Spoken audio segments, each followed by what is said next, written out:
More than 70% of the state's population lives within a 30-mile radius of a fault where high ground shaking could occur in the next 50 years.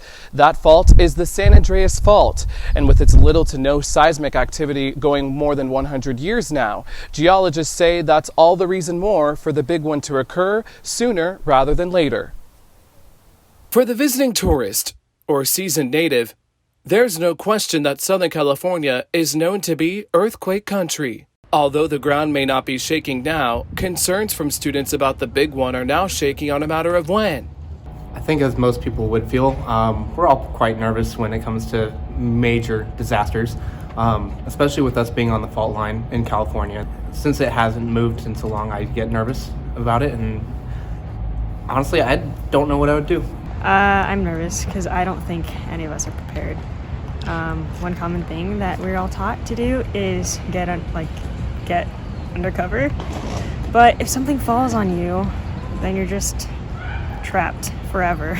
The Department of Campus Safety has resources and safety measures listed on the university's website, and Executive Director Paul Dennis thinks it's something that everyone should view. And just type in emergency preparedness and readiness in the search box, and it should take you to a page where the university emergency preparedness plans are listed there.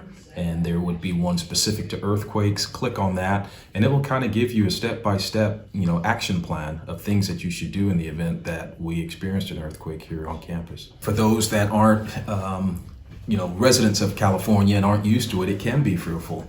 But the biggest advice that I can give you is that I've found that having a plan and being prepared helps alleviate a lot of fear.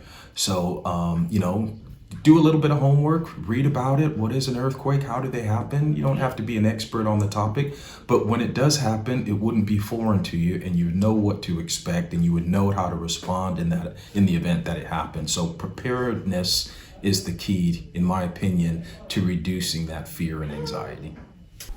As duck, cover, and hold on may be the general safety measures that everyone seems to know, it may not be your best word of advice in a building like this one, the Felix Event Center, with dozens of hanging lights and speakers. First off, that's a lot of people, so I would probably want to get out of there, even though they say don't get out. I probably want to get out of the building and find another spot. If a huge earthquake were to happen, thank God I'm an engineer, so I know that the lights can actually support a certain magnitude of earthquake.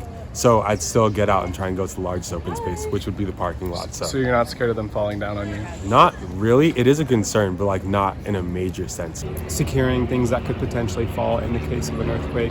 I think that what university probably could do, yes. The first thing you have to do is just assess what exactly is going on, because you might be in the perfectly safe place right where you are.